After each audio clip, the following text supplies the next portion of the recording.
यह बात व्यस्त रहने की नहीं है, शुरुआत से ही इसे साफ समझ लीजिए। सबसे तेज चलने वाला व्यक्ति हमेशा सबसे ज्यादा प्रगति करने वाला नहीं होता। क्या आपने ध्यान दिया है, कुछ लोग अपनी व्यस्तता को ऐसे दिखाते हैं जैसे वह कोई मेडल हो, हमेशा भागते हुए, हमेशा देर में, हमेशा यह बताते हुए कि उनके पास कितना काम है, लेकिन दिन के अंत में गतिविधि और उपलब्धि में बहुत बड़ा अंतर होता है। अपने आप से पूछिए, वास्तविक उत्पादकता आखिर है क्या? क्या इसका मतलब देर रात तक जागना है, हर पल को कॉल्स, मीटिंग्स और कामों से भर देना है, या फिर इसका मतलब कुछ और, कुछ गहरा है? मेरे अनुसार उत्पादकता का अर्थ है महत्वपूर्ण कामों को सार्थक रूप से पूरा करना। यह खुद को थका देने के बारे में नहीं है, यह ऐसे परिणाम पैदा करने के बारे में है जो सच में मायने रखते हो। मैंने ऐसे लोगों को देखा है जो कम करते हुए भी ज्यादा हासिल कर लेते हैं। उनके कदमों में जल्दबाजी नहीं, उद्देश्य होता है।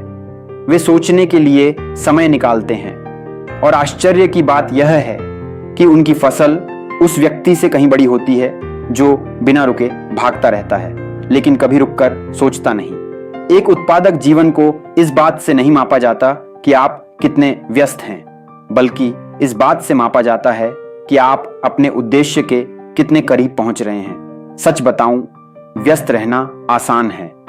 हम में से कोई भी दिन भर खुद को उलझाए रख सकता है, लेकिन प्रभावी होना वह दुर्लभ है। प्रभावी होने का मतलब है रुक कर यह पूछना, क्या मैं अपने लक्ष्य के करीब जा रहा हूं? क्या मैं वह जीवन बना रहा हूं जो मैं चाहता हूं? या फिर मैं बस एक ही जगह घूम रहा हूं? आखिर में थकान के लिए कोई ट्रॉफी नहीं मिलती। इनाम उन्हें मिलता है जो घड़ी नहीं, परिणाम आगे बढ़ाते हैं। एक किसान को देखिए, वह दिन भर खेत में इधर उधर भागता नहीं रहता। वह बीज बोता है, पानी देता है, निराई करता है। हर कदम सोच समझकर उठाया जाता है, और जब फसल आती है तो परिणाम खुद बोलते हैं। यही है असली उत्पादकता। मैंने बहुत जल्दी यह सीख लिया था कि सबसे महत्वपूर्ण सवाल यह नहीं है कि मैं कितना व्यस्त हूं, बल्कि यह है कि मैं कितना प्रभावी हूं। क्या मैं आगे बढ़ रहा हूं? क्या मैं अपने विजन के करीब हूं? क्या मैं अपनी ऊर्जा उन चीजों में लगा रहा हूं जो वास्तव में महत्वपूर्ण हैं? इसे अपनी नींव बनाइए। व्यस्तता के भ्रम में मत फंसिए।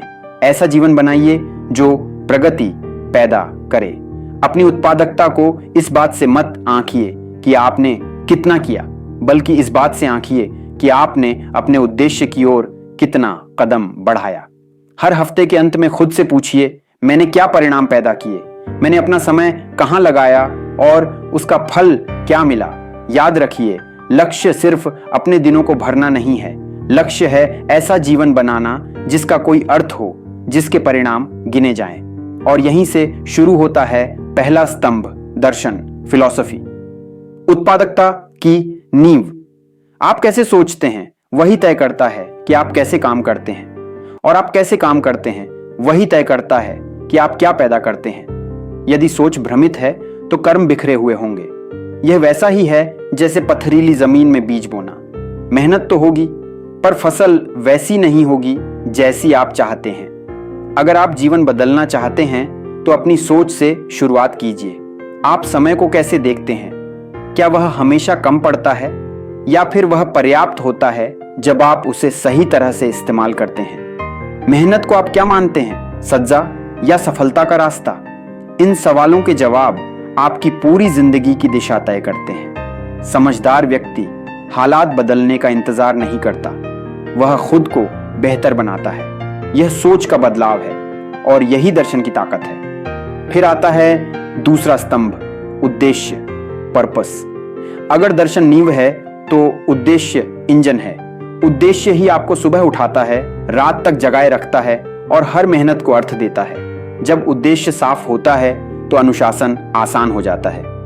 बिना उद्देश्य के प्रेरणा खत्म हो जाती है, लेकिन उद्देश्य बना रहता है। उद्देश्य आपको फोकस देता है। आप हर चीज के लिए हां कहना बंद कर देते हैं। आप तय करते हैं कि क्या आपको आगे ले जाएगा और क्या नहीं। फिर आता है तीसरा स्तंभ, योजना, प्लानिंग। सपनों को संरचना देना। अच्छा जीवन संयोग से नहीं बनता, वह चुनाव से बनता है और फिर योजना से। योजना विचार और उपलब्धि के बीच का पुल है। जो लोग योजना नहीं बनाते वे दिन के हिसाब से नहीं, दिन उनके हिसाब से चलता है। योजना आपको नियंत्रण देती है। आप तय करते हैं कि आज क्या सबसे जरूरी है। चौथा स्तंभ है प्रदर्शन, परफॉर्मेंस, दैनिक उत्कृष्टता का अभ्यास। आप अपने लक्ष्यों तक नहीं उठते, आप अपनी आदतों तक गिरते हैं। हर दिन खुद से पूछिए, आज मैंने कितना बेहतर किया। छोटे सुधार बड़े परिणाम लाते हैं। और अंत में पांचवां स्तंभ नवीनीकरण, रिन्यूअल, आराम और आत्मचिंतन की शक्ति। आराम आलस्य नहीं है, यह रखरखाव है।